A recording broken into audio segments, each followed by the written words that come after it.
What's up there, YouTube friends? Cheddar here, back with another video. First off, I hope you're doing well. I hope you've had a good day, and I hope everything is going well for you. I'm back with another tier list.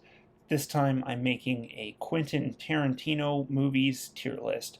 So chances are you've probably heard of Quentin Tarantino already, but just in case you haven't, he is an American filmmaker who is known for his outrageous movies and antics off screen during interviews too, because he's kind of a character person. But I'm not really here to discuss Tarantino, the person, the man, the myth, the legend. I'm here to rank his movies because I've watched all of the movies at this point. A lot of these movies I've seen several times. One of the movies I've seen for the first time this year, so that was exciting to finally get to that movie, and I'll go over that in a minute here. So I hope you're doing well. Thank you so much for joining me.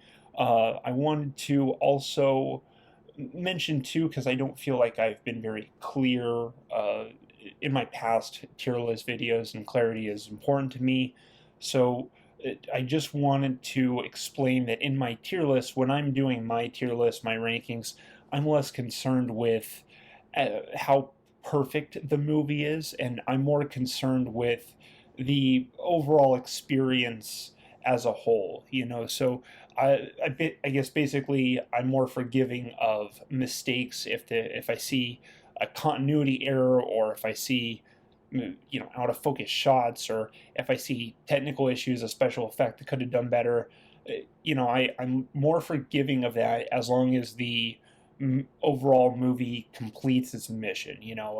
I still pay attention to that, and sometimes those technical issues, or sometimes if a movie is too imperfect, that just affects the viewing experience of it. But I'm just forgiving of technical issues, and I'd rather watch a more interesting and flawed movie than just a perfect kind of boring movie. So I've seen many well-made movies that I don't really want to rewatch, and I've seen that I don't want to recommend to people either, even though they're good. I just put them in C tier. That's what I have my C tier for. And I've seen flawed movies that I would really recommend to people. We might even get into that in this tier list here. There might be some movies that have problems to them, or at least some issues. So that are worth bringing up. So I just wanted to clarify that for my rankings, I'm more concerned with an overall experience. Are we going to have a movie that's that we enjoy watching together, that we can discuss afterwards? That I like movies where there's more to discuss, more to think about. Can we rewatch it again in 5 or 10 years and have different feelings on it, or still have an enjoyable experience? So I have to have some foresight when I'm thinking about that quality. But those are all things I consider, and I'm more concerned with that, again, the experience, than I am how perfect the movie is. So I do consider the perfection and the flaws and everything, and sometimes the flaws just hold it back, and I will call that out too, because that's probably going to come up too. But I wanted to mention that my tier list, I'm less concerned with finding the most perfect movie, and more concerned with finding a more rewarding experience, a movie that we can kind of talk about, even if there's flaws. If we have a greater reward, then I may find that movie, more worth watching than a more perfect movie. So I think you get the gist of my I think you get the gist of what I'm saying there. So that's all I wanted to clarify about my stance on about how I go about my tiers. Also, I noticed something interesting going through all of Tarantino's movies, and that's that Tarantino movies share a strange similarity to another director's movies who I've gone through, who I'm not really a fan of these movies, if you have seen my tier list for that, but that director is Michael Bay.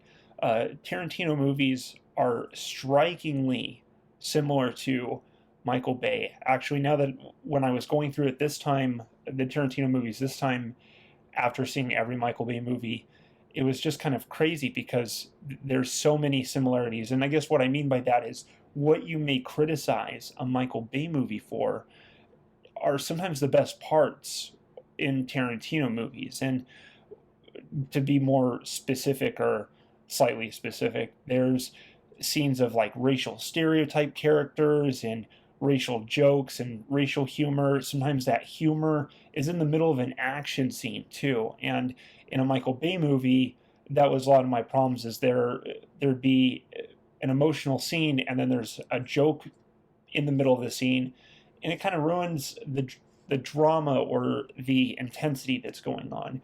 And in a Tarantino movie, there will be an intense scene, but then the joke or the funny part may be part of the action and ends up adding to the scene and making it better.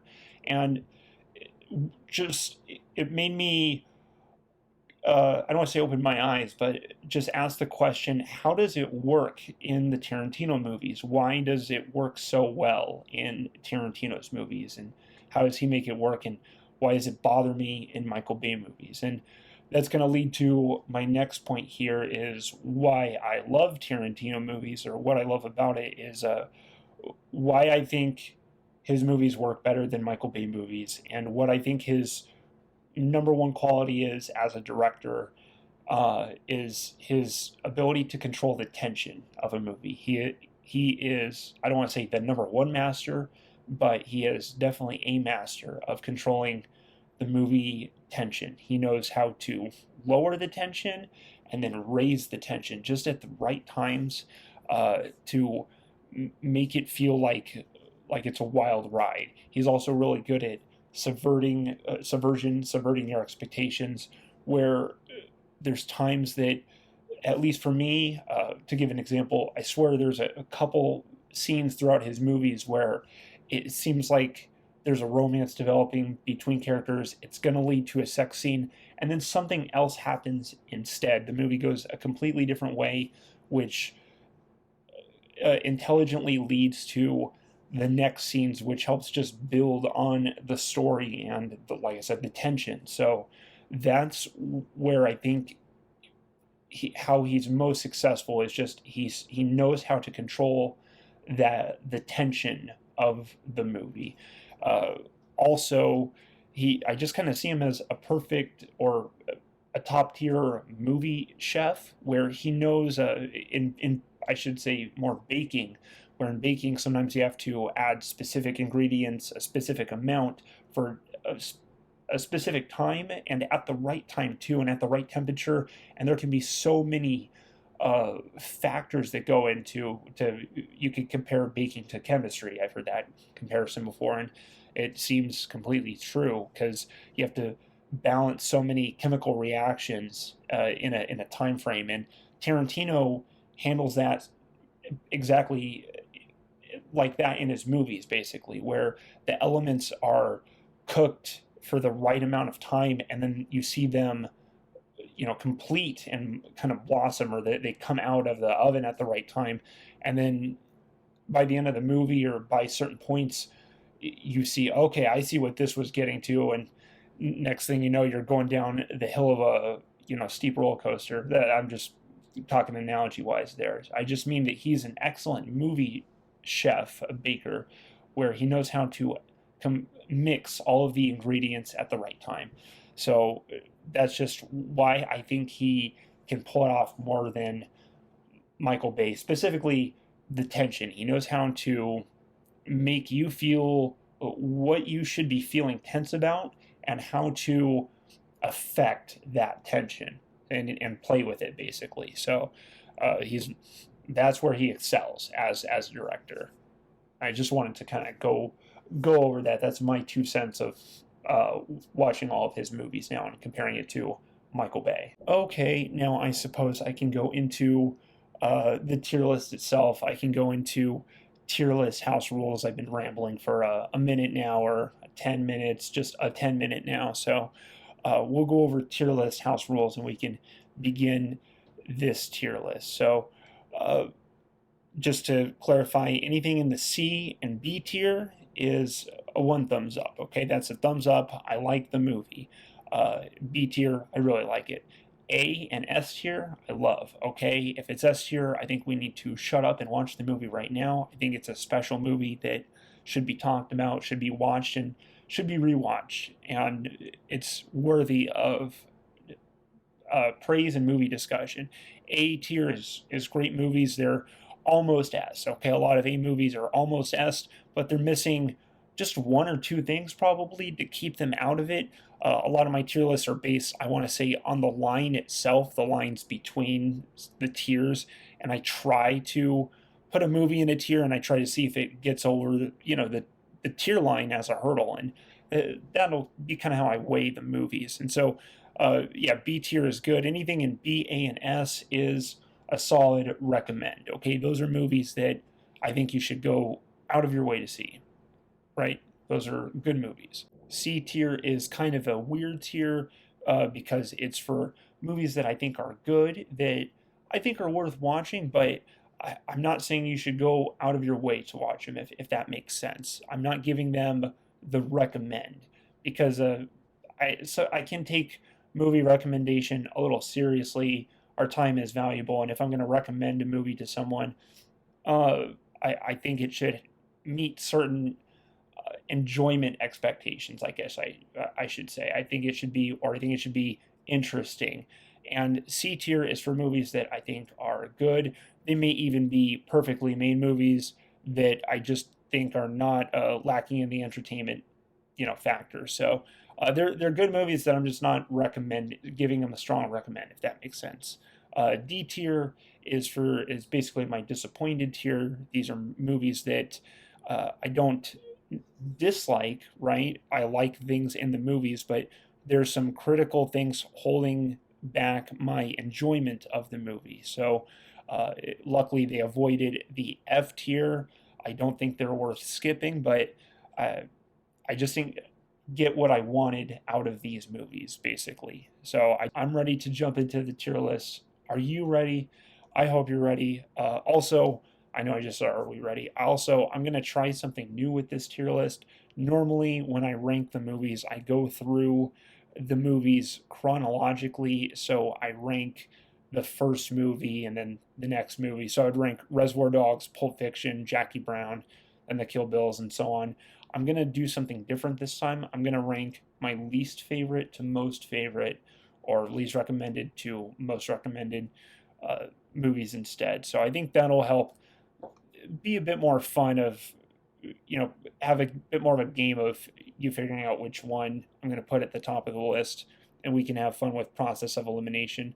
Just remember, this is my tier list too. You're probably going to have a different tier list, and it's fun to compare tier lists. I think tier lists are a lot of fun to make. So if you want to leave a tier list in the comments, I'll read through that.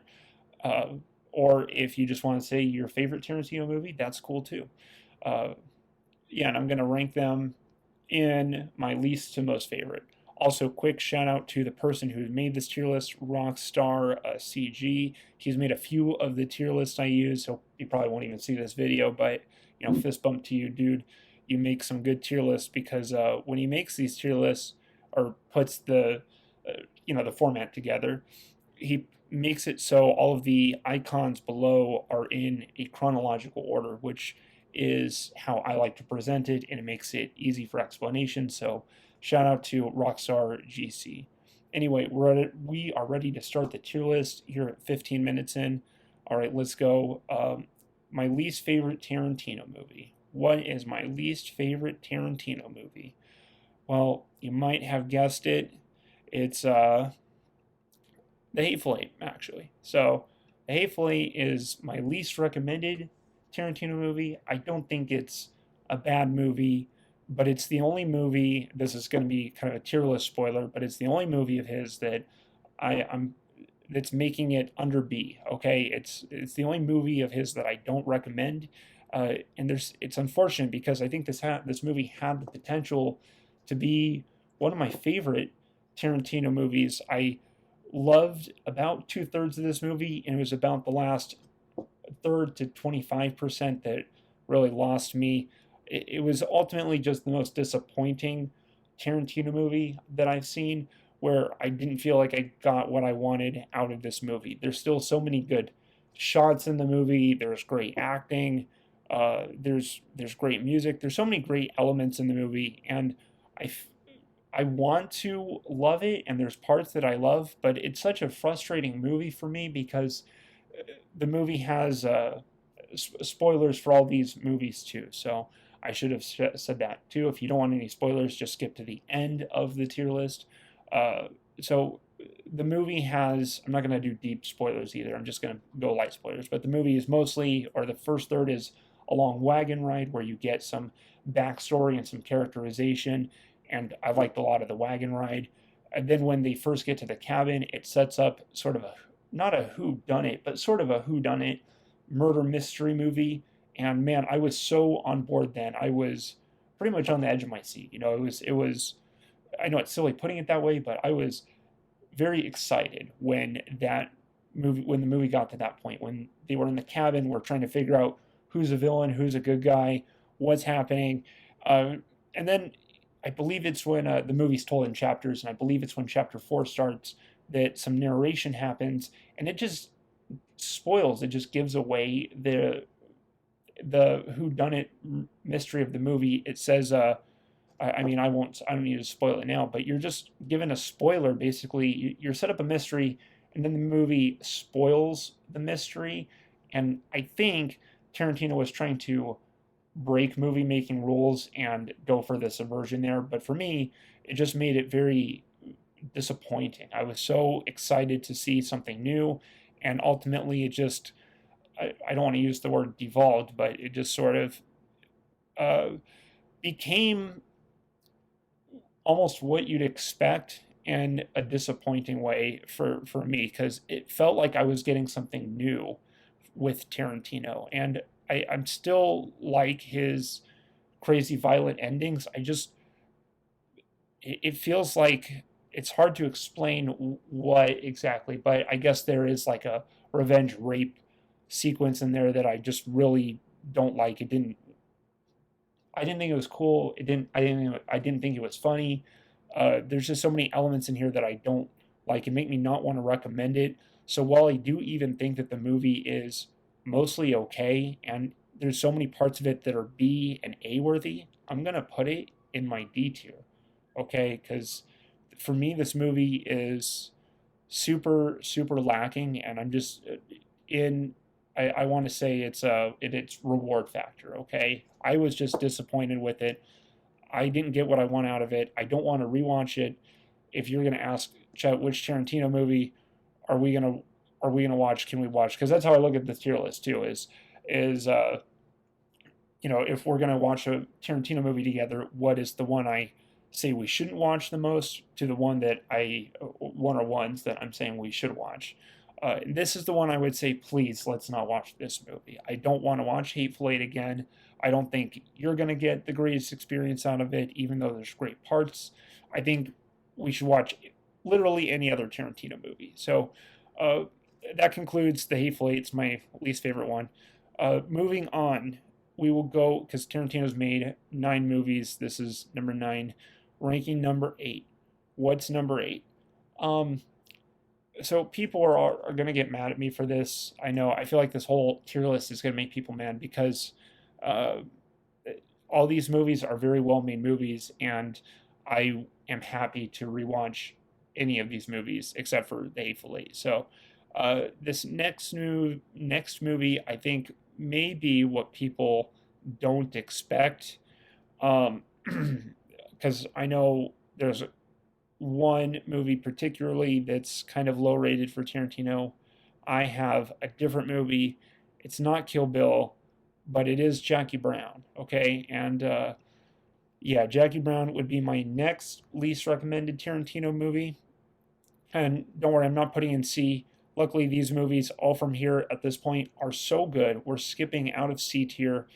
I don't think there's not one Tarantino movie from here I would call C. Okay, maybe The Hateful Eight, but for me, it's a D. I'm sorry, but Jackie Brown, and I would put as a B plus. Okay, A minus to B plus. It's really on that fence.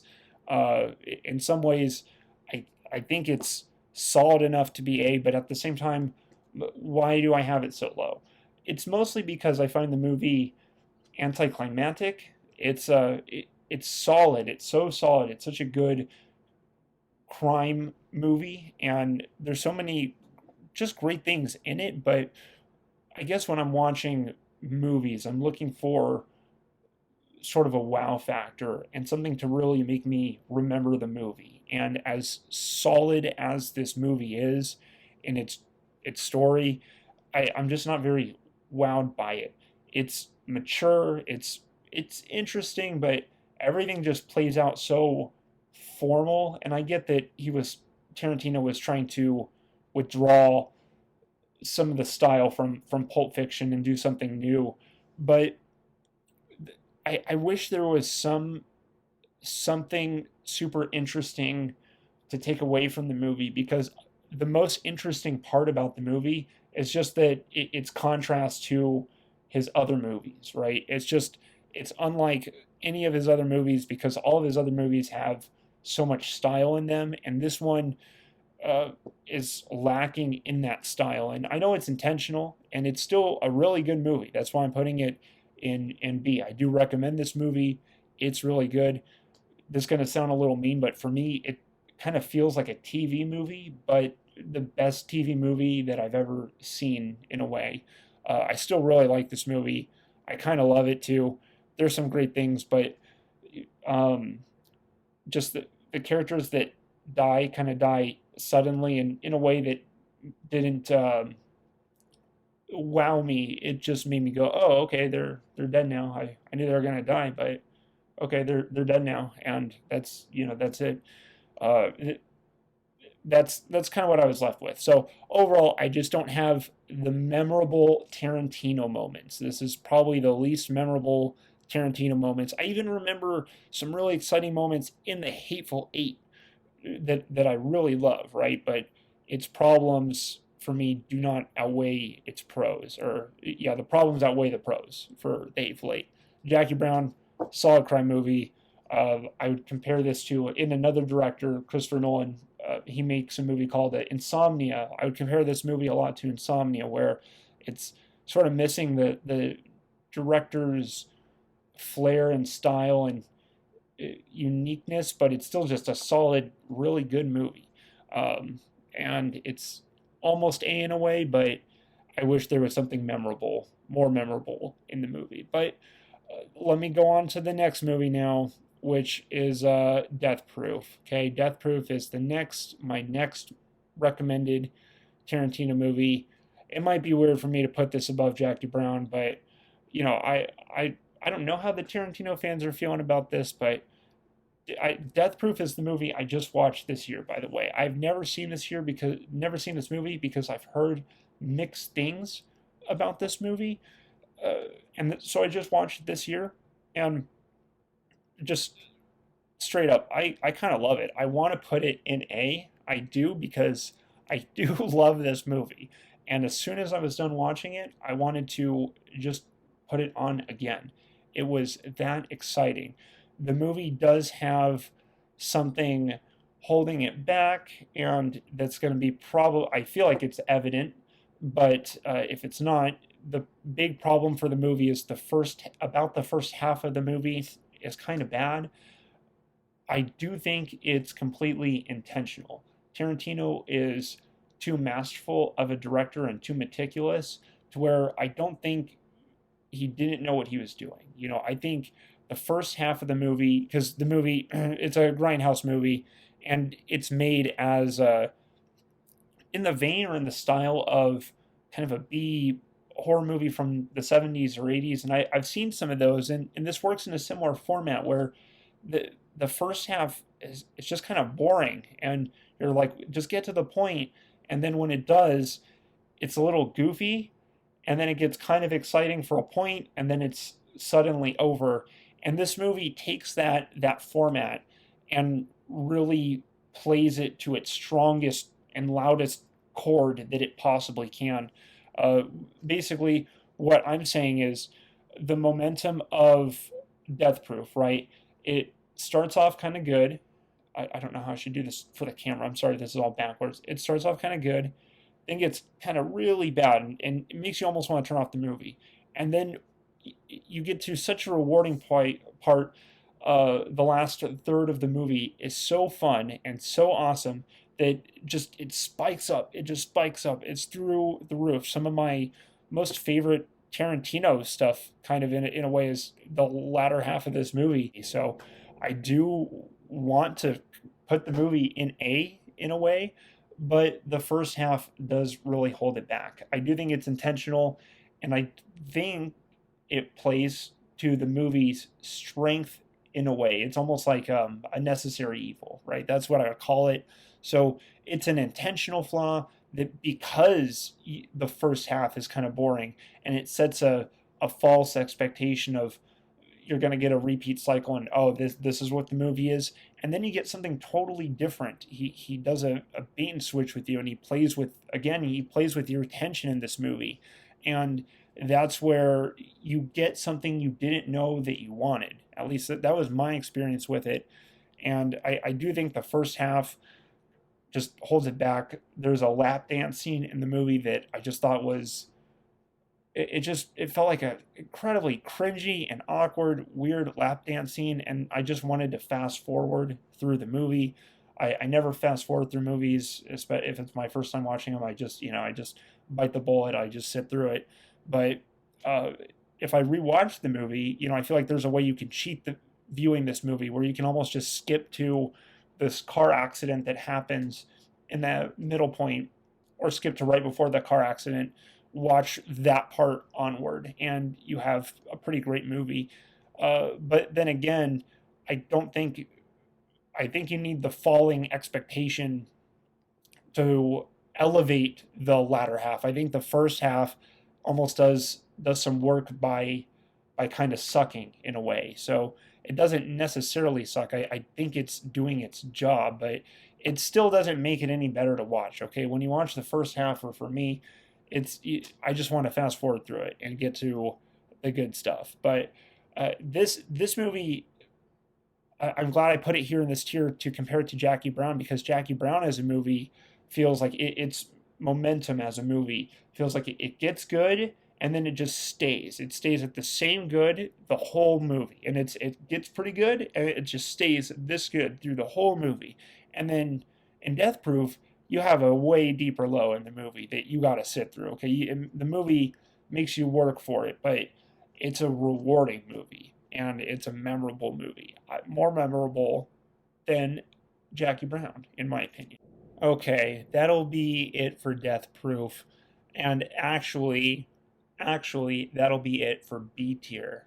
Right on, right? We're moving out of B tier. So the good news here for the Tarantino fans, all these movies down below have made it out of B tier, and we are only looking at great movies at this point, right? So all these movies I think are great, possibly even S. Let's find out. Okay, so what is my first great Tarantino movie?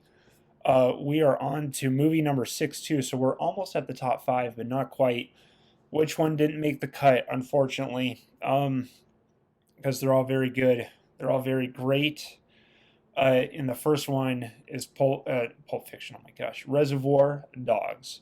Reservoir Dogs for me is a great movie. I do love this movie. I don't really have any problems with it. What makes it my uh, at this point, I'm going to be splitting hairs. I've pretty much been splitting hairs for most of these movies because they're all great. But except for Hateful is the only one I have a problem with. Um, but Reservoir Dogs, the I guess my sort of issue with it, right, is that everything regarding the crime heist and the warehouse is amazing. Michael Madsen especially is an S tier villain for just the short amount of time he's in this. The first time I saw the movie, I was legitimately scared of what he was going to do to the cop that they had tied up in the warehouse, because there is a short but pretty intense torture scene where there's not a whole lot of physical damage, but there's some, and then there's a greater implication or intensity of what is to come or what may be to come.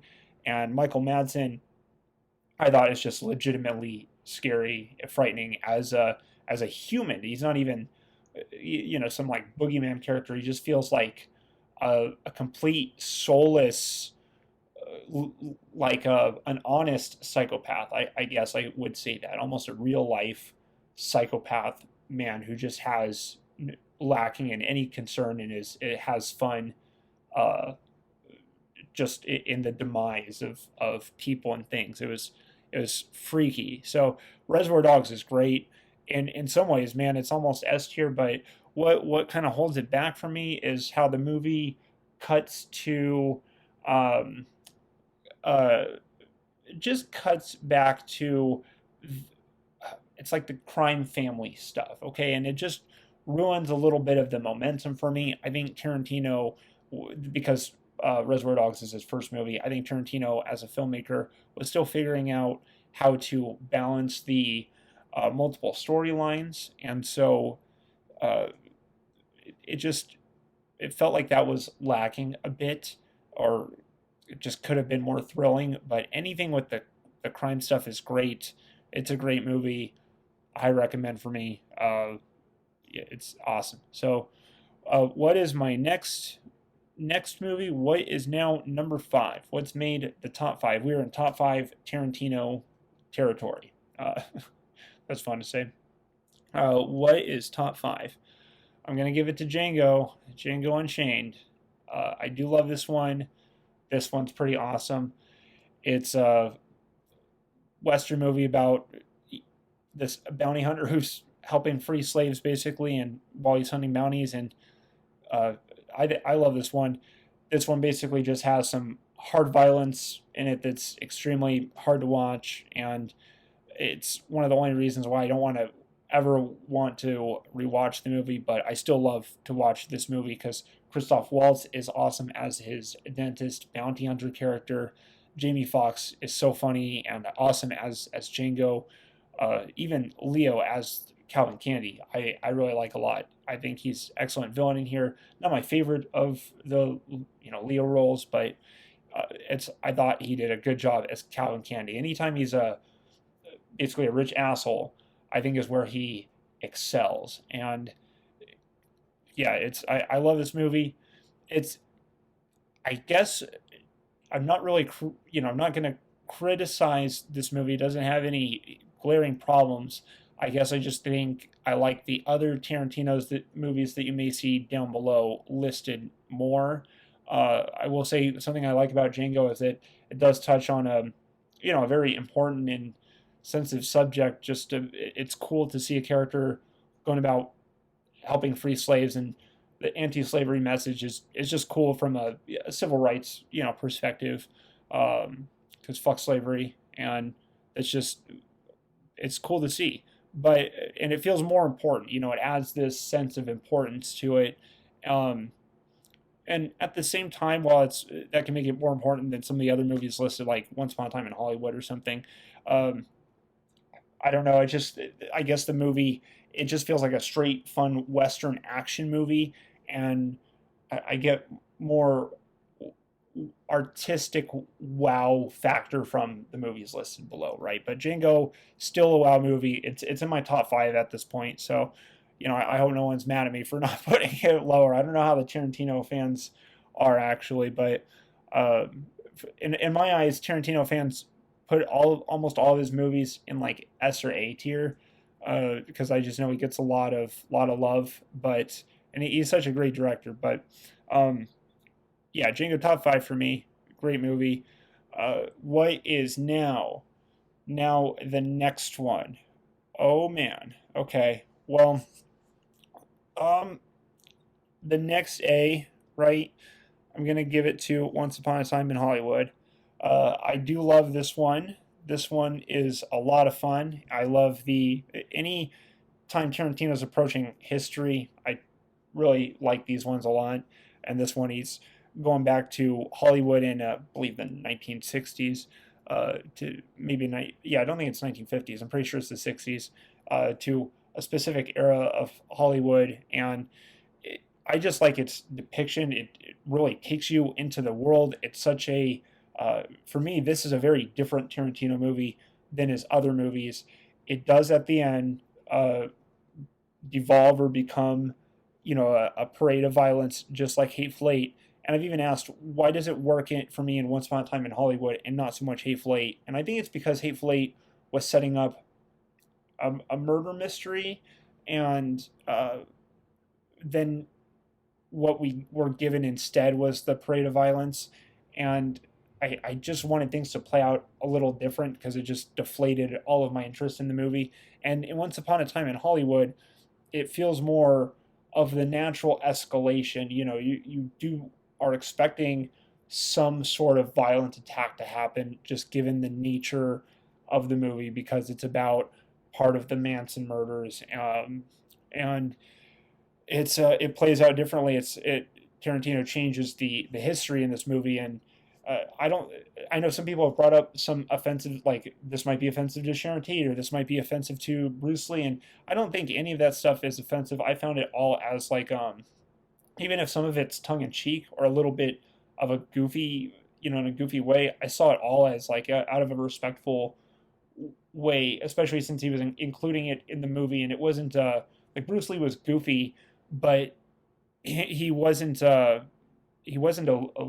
loser, at least from what I remember in the movie. I don't think he was the complete butt end of the jokes, and I didn't find his part necessarily, offensive. So the Once Upon a Time in Hollywood, I think, is great. Brad Pitt, great Leo. I love both of them in this movie. I love the whole when they go to the hippie camp. There's so many subversions of expectations in this movie, and I just love its depiction. There's lots of times that you get to see the characters kind of just being characters, and it's like when Margot Robbie was going to the movie theater, and I know it shows her barefoot there, and that's part of the foot fetish thing, but I thought it was just fun to see a character go to the movie and enjoy relishing in her own work too. That adds an element to the character, and I think it does play a role ultimately in just giving you sort of you as the viewer a bonding excuse me, a bonding moment with Sharon, the character. Because you can see her love of film, and it makes you not want anything to happen to her, right? That's sort of the point of that, is to see her as just as a good character who is excited to see herself in movies, and has her future coming ahead of her. And I think it's there to make you sort of concerned for her, in a mechanical way, but you also just see the character being a character there. And uh, sometimes movies can meander with that, but Tarantino shows it in, I feel like, an informative way. And like what I just said, it feels like it plays sort of a role in the story too. It's not just you're watching a character go buy a hot dog, right? Like you're not just watching her tie her shoes or just doing random stuff. It's what you're doing is watching her see her movie, and she's an actor, and she's watching herself. And I mean, I just read that as her relishing in her own work, and I just saw it as a like a love letter to Sharon Tate, So that's how I saw all of it. Anyway, I'm probably talking too much about Once Upon a Time in Hollywood. Uh, it's great though. High recommend for me. Uh, what is next? What is next? We're getting to the top three here, because something I didn't clarify earlier. Tarantino considers the Kill Bills as one movie. I will be ranking the Kill Bills as one movie. I will not be split ranking them into separate. I'm going to lump them into one movie here. And what do I think about the Kill Bills and Inglourious Basterds and Pulp Fiction? Because we're in the top three. Okay. Well, the next ones are Kill Bill. Okay, Kill Bill. I feel like the Tarantino fans put this one in S tier, but I put, oh my gosh, I'm messing up my tiers here. I'm putting Kill Bill top of A, right? Kill Bill has some legendary scenes in it, right? It's super, super memorable scenes. I do love these movies. At the same time, I think why I just have them here and not in S tier is sometimes they just feel a little over self-indulgent, I guess, in a way, and it feels like it's more of a style over substance, and it's really cool style. And when style is done right and just it's just being stylish. I think there is warrant to that, right? And I think the Kill Bills sort of get away with that, but I think they're not without their duller moments or parts just that I don't care for about as much, especially compared to the next two movies that you'll still see listed below, Pulp Fiction and Inglourious Basterds, right? So, Kill Bills, I think my favorite parts of the Kill Bill movies are one, the bride, and a lot of just the assassins that she fights. I like Vernita Green. I like Oren Ishii, Lucy Liu. I really like Ellie Driver. Just so many of them are cool. I think Michael Madsen's character in this movie is a little lame, and I kind of wish his was more memorable because he doesn't really come into play until Kill Bill Volume 2, and then when when the bride finally gets to his trailer, he just shoots her with the shotgun, and that's it for her. And it almost not so much. This doesn't. I promise this isn't bothering me as much as I thought. As much as it's going to seem, but it just kind of shows in the way that in the first Kill Bill, no one pulls a gun on her. Right, the whole army of people just use swords and they get mowed down. But it just seems like someone needed to pull a shotgun on her and just blow her away, and that was the answer. So it just felt a little, oh, okay, the answer is shotgun, right?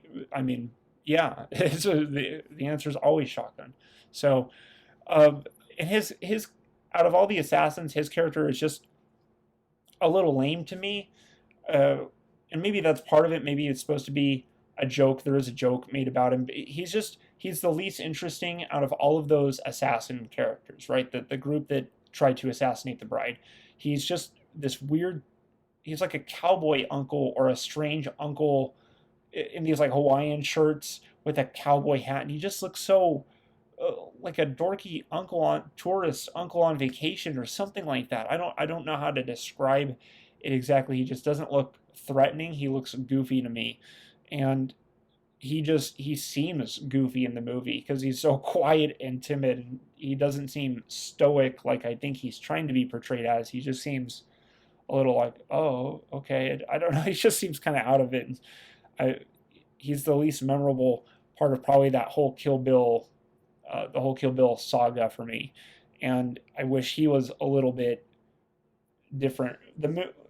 He's important for the movie because he's the one that shoots her with the shotgun and kind of disables the bride again in Kill Bill Volume 2, and then that leads to her being buried alive. But I guess I just am a little bothered by the answer being shotgun. Okay, it's just a little lame, and his character is lame. I mean, even there's even one part where his boss, Michael Madsen's boss, makes fun of him. He says like, "And I told you to stop wearing that goddamn hat around here." He even gets made fun of for this silly cowboy hat. So it's that part was funny, but um, I mean, I guess ultimately there's memorable sequences, right? These movies feel like the Kill Bill saga feels in a way like it deserves to be S tier. If someone puts it in S, I truly get it. In some way, this feels like a staple Tarantino movie, but uh, I don't love these movies the way that I love the next two movies. And so for me, the Kill Bills are top of A because they are great. And if you haven't seen them, I would suggest to watch them or even rewatch them because they're great. Now we're getting to the final two, right? One and two. What do we got here? Oh man, this is tough, dude. Okay, all right. I had to take a drink of water. I'm feeling the pressure, man. This has been a journey to climb this Tarantino mountain, right? The Tarantino trail. But here we are. We are at the final two: Pulp Fiction and Inglourious Basterds. Which here it's evident which are my favorite Tarantino movies. Uh, it's just left to put them in what tier. And well, might as well start with the next one here. We are going Pulp Fiction. Okay, Pulp Fiction is going S tier. Um, Bottom of S tier. I do think at this point for me is where we're seeing the toppest tier of Tarantino. I do love Pulp Fiction, if I was to make a case of what is objectively his best movie, I do think it's Pulp Fiction too. I'm pretty sure this one's taught in film school. Heard it's taught in some film schools or at least classes, probably about its narrative structure. And that is the most interesting thing about the movie is it almost feels like an anthology movie, and I think that's why I like the movie so much. It works. The movie almost cheats storytelling formula and gives you this really cool movie sandwich or story sandwich in a movie.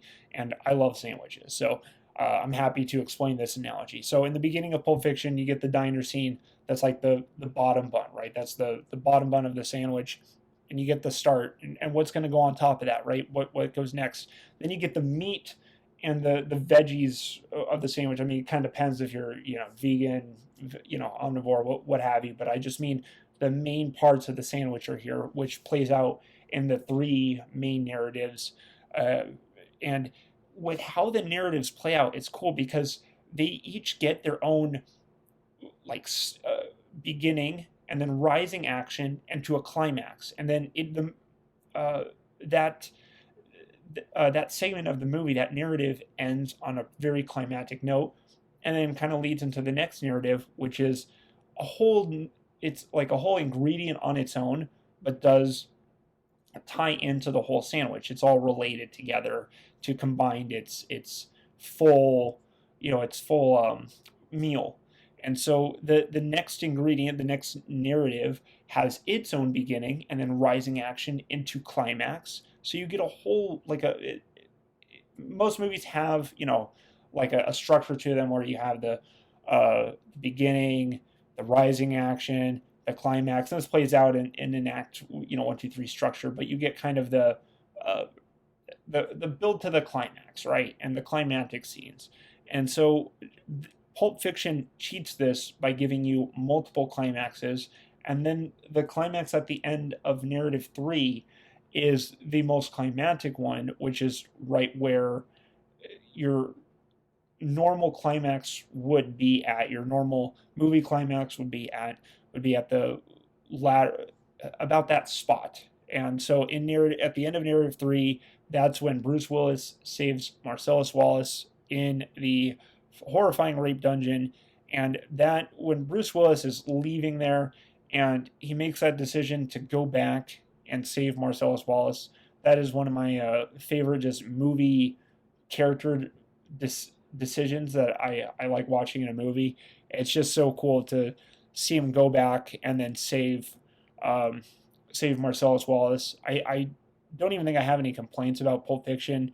Also, let me conclude the sandwich analogy, where then at the end of that narrative ends.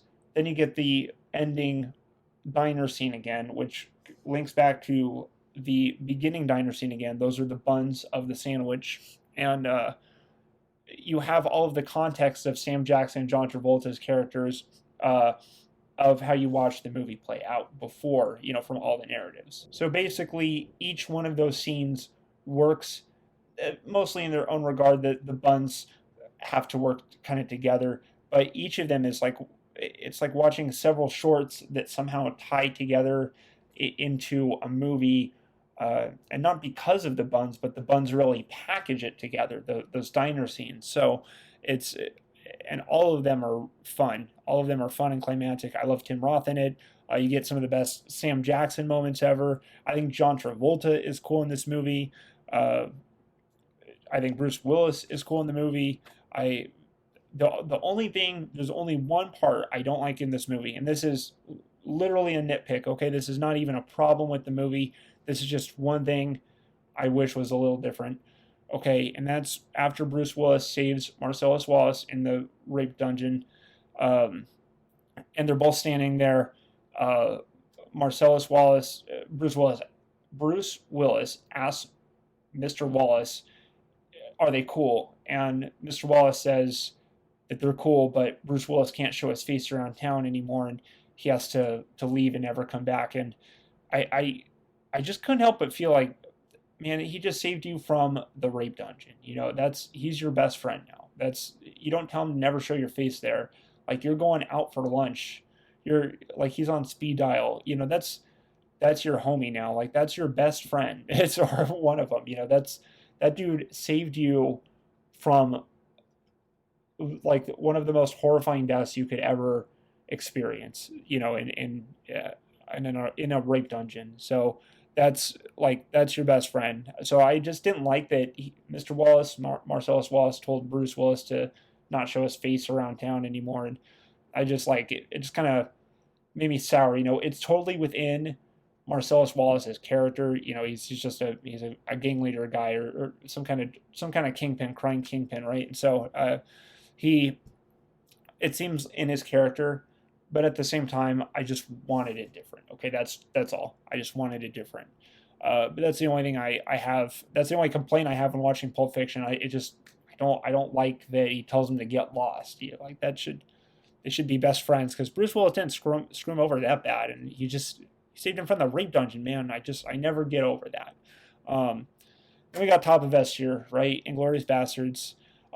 This movie is awesome. I can watch this movie pretty much anytime. It's like the most fun war movie ever, and it's so weird because given the context, uh, I just think this is Tarantino sort of fully weaponized, right? He's just playing to his strengths and his best abilities in this movie. You have the multiple narratives, or at least the multiple stories that are playing out, and I think he plays it out pretty artistically. I like Shoshana, the French movie theater owner, um, and and her partner, um, Marcel, I think his name was. I love that story, and just I love Christoph Waltz as the villain. I love Brad Pitt. Just it's the movie is just a high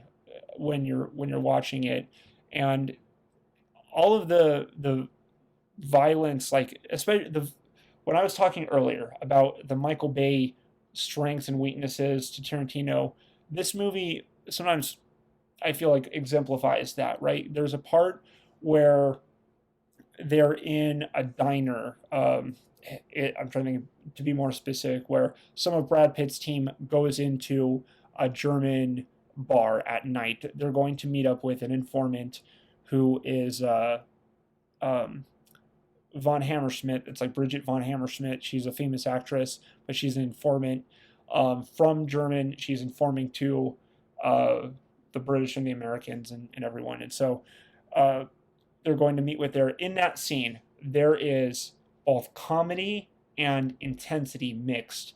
And right as the action happens, like something's about to go down, and then there's a part where the characters are admitting it, and then what happens is how does the violence like play out, right? What happens is the first thing is the guy that you're the American that you're told is this crazy dude, right? He's a crazy killer guy. I wish I could remember his name, but he turns to the Nazi officer that's figured out, that's blew their cover basically, that figured them out, and he shoots him in the balls, and it's both like funny and surprising and like oh man, and then all of a sudden everyone gets shot, and it's funny and intense at the same time, and it plays out perfectly. I think that's I, I think those scenes and scenes like that are what Michael Bay, hopes he could direct and tries to direct. And I'm not trying to smear Michael Bay. Okay, I don't like his movies, but I respect his space and his anyone's artistic I don't want to say works, I guess. So I do have a certain respect for Michael Bay because and any filmmaker, right, that I'm gonna just maintain. So I do respect Michael Bay and his ability to make movies. I just think that when he's trying to make movies, this is what he's trying to make. Something like Inglourious Basterds. Inglourious Basterds is so awesome. I need to focus more on this because it is a World War II movie that's basically a Western. It's played out as a Western, and that helps so much with the Tarantino tension that I was talking about, where, like in the beginning scene with Christoph Waltz having a conversation with the French farmer, It's shot at how it keeps zooming in on their faces. It's almost a Western stare down, and there's so much Western music that plays out in this movie. This movie is a combination of a fun, exciting script with great visual style, with great subversion, with great tension, with there. Even though there's parts that I may find lower, right? Maybe parts with Shoshana and like Christoph Waltz kind of in town, and especially anything with what's his name, not Zoloff. It's I know it's not Zoloff, but it's the Nazi officer. I'm just gonna call him Zoloff. Okay, I should know his name, but he's the famous Nazi officer that was. He got famous by being a sniper and killing like 500 people by himself in a sniper tower, some stupid number like that. And they're making the movie about him. And a lot of like when he's on screen, those are probably the lowest points of the movie to me. Um, but even then, it's in service to building up to the movie theater and going to like the more, what I said in the beginning is I like more rewarding movies that have flaws or low points or even plot holes. Inglourious Basterds, I think, has lower points than Pulp Fiction, but is more rewarding. I would call this the most rewarding and the most memorable Tarantino movie. Yeah, top of S. I love these movies. I can rewatch them anytime. Anything in A tier 2, I'll pretty much rewatch anytime. Dude, even the B tier movies, I even as low as I have Jackie Brown, like, please understand, I do love this movie. I've seen it 3 times, and I'll watch it again. I will. It's it's just not my favorite of the Tarantino movies, and I feel like in comparison to all of these other movies, like Death Proof, you have the ending of Death Proof, you have the warehouse intense scenes of Reservoir Dogs, you have the shootouts with Django and the Christoph Waltz monologues that are awesome. You have the Brad Pitt and Leonardo DiCaprio, and when Brad Pitt's going to the hippie house, like you're not sure what's going to happen. There's a part in here where there's this young hippie girl. I don't even think she's 18, at least in the context of the movie. And there's so much sexual tension with her and Brad Pitt, and you're like not sure what's going to happen. The sexual tension was through the roof. You're like, oh man, this is weird. Like, what's going to happen? And it goes a completely different way, and it's so awesome. I love how this movie plays out. The Kill Bills, you get seriously legendary scenes. I love the scenes with Bill. I love the assassin characters with that. Yeah, just everything else. I feel like you get memorable stuff more than Jackie Brown. And Hateful Eight is Hateful Eight. It's like I said, I want to love Hateful Eight. I do love things in it. I do love things in it. I just don't like where this movie goes. The only thing I like towards the ending is when Channing Tatum like pokes his head out of the dungeon, and then he gets blown away. That was kind of funny. Also, that's I should say that was probably my favorite part of Hateful Eight was Channing Tatum as the villain. I actually thought I didn't recognize him at first, and then it hit me in a later, like, wait a minute, that's Channing Tatum, and his villain was excellent. He was like a charming psycho in Hateful Eight, and I wanted more of his character. So if it played out less how it did, and I got more Channing Tatum, it would be much higher up. But it did subvert my expectations, but not the way I wanted to. But I've been at this a while now, so I'm just going to conclude this tier list. This is my tier list. If you have any comments on that, even if you don't like this, just let me know. So it's that's fun too, to just talk about our opinions with movies. But thank you for making it this far. Thank you for checking out this tier list with me. This has been fun. I'm gonna keep pumping out these tier lists, right? I'm gonna keep going through directors and movies and music and shows, and I'll have more tier lists. If you have any requests, I'm open to hear that. Just put that in the comments. But that'll conclude this. Thank you again for your time. I hope you have a great day, a great night, and take care out there. Be safe. I hope everything goes well for you. I know I say all this cheesy stuff, but I do mean it. I hope life is good for you, good and well. Thank you for your time. I hope everything is good for you. I'm going to stop repeating myself. Thank you. Take care. Goodbye.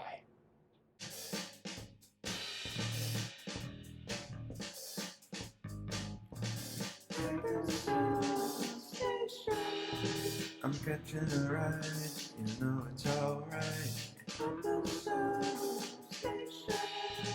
Catching a ride, we're gonna take flight. I miss the boat, too tired.